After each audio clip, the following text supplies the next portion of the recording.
Mwaka wa 94 tarehe 19 mwezi wa 6 ndio tulianza mtaa tukiwa na washarika 65. Tuliendelea mpaka 95 tarehe 14 mwezi wa 5 95 tukazindua ule mtaa ambao ulizinduliwa na Baba Askofu Sendoro.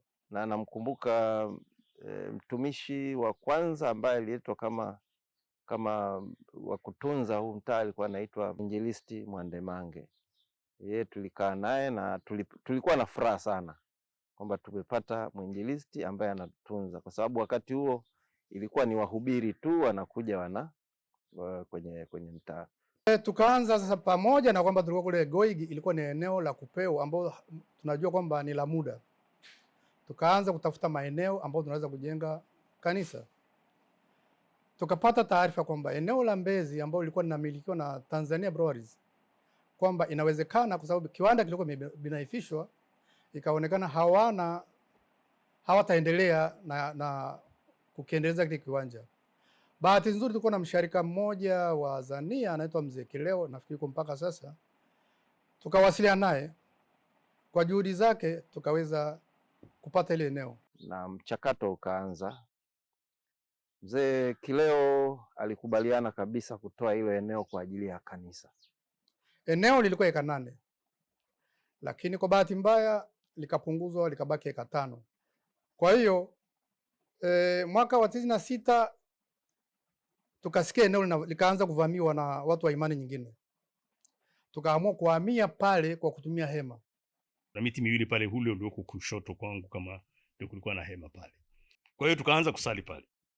Tumesali pale kwenye hema muda mrefu. Na ile tenti ilikuwa inachukua watu si zaidi ya watu 20 au 30. Tukawa tunaliita tenti la Mungu. Kwa ilikuwa na vile linatupa matumaini, wake tumetoka from very humble beginnings. Siko tumeweka hema, nakumbuka alikuja mkuu wa jimbo Mchungaji Adam Kombo. Wakati tunasali ilinyesha mvua kubwa sana. Hema likapeperushwa na upepo. Tukasema hatukati tamaa. Yale maji yalivyokuwa mengi ya mvua yalivyokuwa yamejikusanya kwenye ile hema, yalivyoingia kule ndani, yalivyodisturb ibada, ndio watu pale walisema hapa ni mwisho.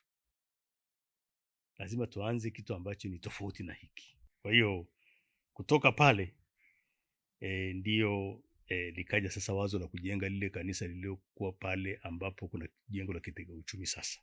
Kwa hiyo kuelekea mwaka 94 95 mtaa huu wa Goig ulipata watu wenye maono na watu wenye kusaidia katika jinsi ya kukuza huu mtaa.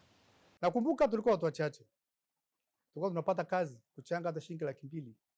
Tunachanga kidogo kidogo tunafika. Mungu akusaidia tukaweza kuchanga mpaka washarika ukaanza kuendelea. Jengo kanisa pale la kuchukua watu wachache tu kama 100 200 hivi. Na kwa sababu watu walikuwa wanaongezeka, basi tulilirefusha na baadaye watu walikuwa wanaita treni. Kwa hiyo tukaanza sasa kule ndani kuanza kufikiria namna ya kujenga kanisa la kudumu. Wakati huo sijawa mzee wa kanisa, lakini nilikuwa sehemu ya watu wanaoshauriana namna ya kuanza kujenga kanisa jipya. Tulikuwa na kamati kama zilivyo sasa hivi, kamati ya ujenzi, kamati ya uwakili, kamati ya malezi. Na nakumbuka kamati iliyokuwa nafanya kazi sana wakati ni kamati ya ujenzi, kwa sababu ndio tulikuwa tunajenga, na uwakili kutafuta maeneo.